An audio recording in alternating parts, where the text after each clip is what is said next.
Speaking in English is not just about what you know, it's more about what you do. So let's talk about it.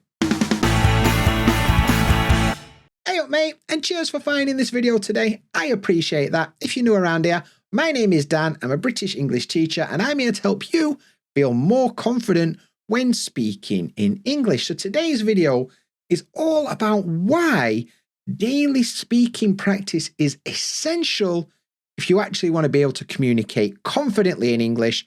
So let's talk about it. Yeah, speaking isn't just about what you know, it's about how well you can use it in the real world, right? And I think real life practice is the fastest way to build your confidence, because confidence comes from action, not knowledge, right? So when I say real life speaking practice, like this is kind of the benefit of it, yeah? So the first thing it's going to do, it's going to help you respond more quickly in real life conversations, right? So if you're constantly practicing speaking, it's going to train your brain to find the words and structure the sentences at a quicker rate, right? And it's also going to help you deal with that mental load that takes, because it's not easy to think in another language, especially if you're still in the translation phase, you know, where you're still translating everything to your native language. It takes a while for that to stop. And, you know, this is one of the things that you need to start doing. So by speaking every day, like I said, even if it's on your own, but real life speaking practice, it trains your brain to quickly find words and form sentences. Now, I always ask my students that I work with this question, but how long do you think is a reasonable amount of time to think before responding when somebody asks you a question in English? So somebody asks you a question in English, you need to think about your answer, but how long is it acceptable to think about it before you answer? I'd love to know what you think, because, I mean, I'll even give you 3 options. Let's say 1 second, 3 seconds, 5 seconds, 10 seconds, 30 seconds. Which of those do you think is an acceptable amount of time to be able to respond to somebody, right? If you're watching live, put your answer in the chat. I'd love to know. But most people severely overestimate it. I'm going to give you an example of what I mean. Let's assume that you just asked me a question, right? You've asked me a question. I'm going to think about it. You say, Dan, what do you think about this?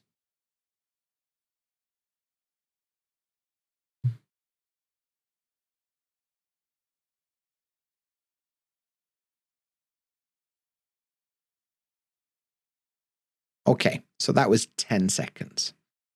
That 10 seconds felt like an absolute eternity to sit there in silence.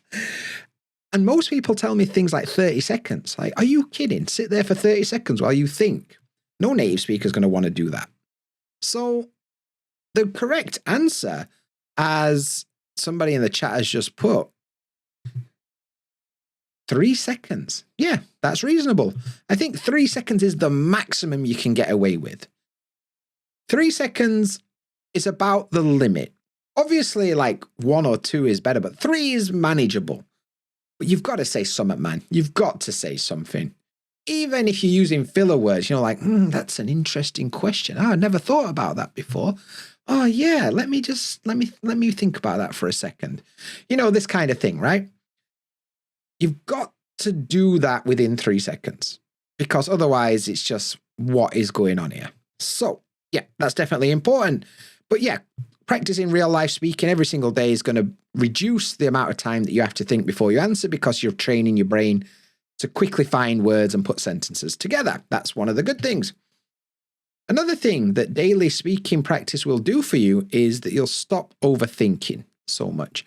A big problem a lot of English learners have is that they get a bit overwhelmed. They're like, well, I've got 3 different words I could use. Which one is the perfect word? Or I could use this expression, I could use that expression, I could use the other expression, but which one is the most perfect way to do it in this situation, right? And I've said it before, I've said it again, and I say it every bloody week, to be honest. Perfection is a lie. It's not a real thing. It's a trap that's designed to keep you stuck, and that's not what we want. The goal of any speaking exercise or any communication is to deliver the message, not to deliver the message perfectly. That's not how it works. So next time you find that you're overthinking in a conversation, you're worried about if you're using the correct words or the correct grammar or whatever it is, I want you to impose a no correction rule on yourself. You're not allowed to correct yourself in this conversation. If you say a word wrong, too bad. If you use a grammar pattern incorrectly, oh dear, never mind. And then when you get to the end, ask the other person, does that make sense? And if they say, yeah, wicked, I delivered the message, no problem. If they say no, all right, try again. You didn't lose anything. I think that's a pretty cool way of doing it. Rather than you repeating yourself 300 times trying to get the message across perfectly, just ask them. Do you understand? Do you get what I'm saying? And I think that's really important. So try the no correction rule. And then when you get to the end of that sentence, check that they understand by asking them, does that make sense? Yeah, it does. Wicked. Let's move on. Cool. The other thing that I think a lot of people don't think about when it comes to speaking practice is that it builds muscle memory. Now, speaking in English is a physical activity, right? And in the same way that if you want to be confident when you're swimming, for example, guess how you get confident at swimming? You swim a lot. You get in the pool and you swim over and over and over again. And that repetition builds confidence, right? And it also builds the physical aspect of delivering the language, moving your mouth and your tongue and controlling your breath and, voice box and all of the stuff that comes with the physical act of speaking gets better the more you do it because you're building that muscle memory. So it becomes more automatic as a part of the speaking process. But muscle memory is not built by accident. It's built from action. It's built from repetition. And that's one of the benefits of daily life speaking practice. The other thing it's going to help you with is what I call conversational skills or survival skills, I guess it could be, right? Now, imagine you're in this conversation, right? And we talked earlier about it and you suddenly forget a word. It happens to the best of us. It happens to me all the time. But it's one of those things like natives forget words too, right? We're not perfect. We're not robots. Everybody forgets words. The difference is that natives have got more experience adapting to that problem. If you think about your native language, it'll be the same. Now, you need to develop that skill to adapt. And the way that we do that is by gaining experience. And guess how you gain experience? That's right. Repetition. The only way to get experience is do it. And gaining that experience will teach you to think on your feet. And the more you do it, the easier it gets. So I often tell students that I work with, you should practice things like taboo game. Taboo is a game that's played with native speakers quite a lot where you have to describe a word without using that word or related words, right? So let's say the example is fridge. I'm not allowed to say fridge, right? But I'm also probably not allowed to say cold and food and various words like this. But I could say it's kind of a big box in your kitchen where I store eggs and milk, because if I don't do that, it'll go bad.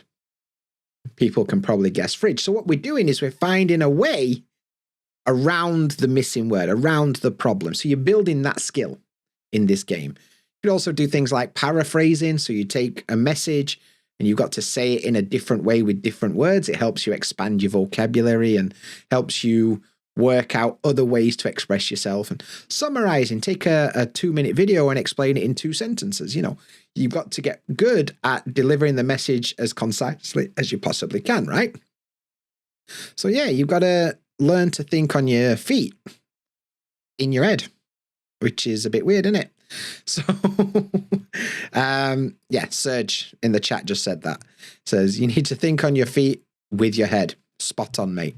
So, yeah, but it's true. You've got to think on your feet. You've got to be able to adapt when things go wrong, and you do that by gaining experience, and you do that from daily life practice.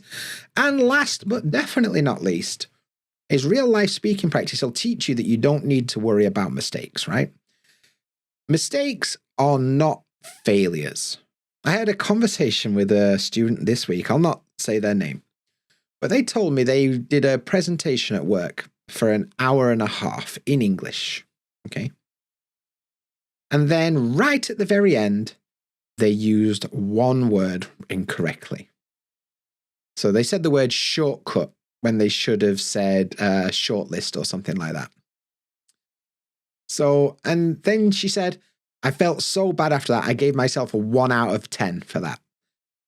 Let me get this. You spoke for 90 minutes and in a second language, and everybody understood what you're saying, but because you said one word wrong at the end, you gave yourself 1 out of 10? Yeah. So, but a lot of people feel that way. They do. It's natural that people feel that way, but it's wrong. Mistakes are not failures. They're progress. Not only that, most people don't care. They really don't. Most people probably don't notice if you make a mistake. And even if they do, they'll be like, so what? I understand what you're trying to say. So mistakes are not failures. They're progress. And I want to kind of get this message out there. So I talk about it quite a lot. But linguistic majors and like studies have shown that in order to become fluent in English, it requires the mistake.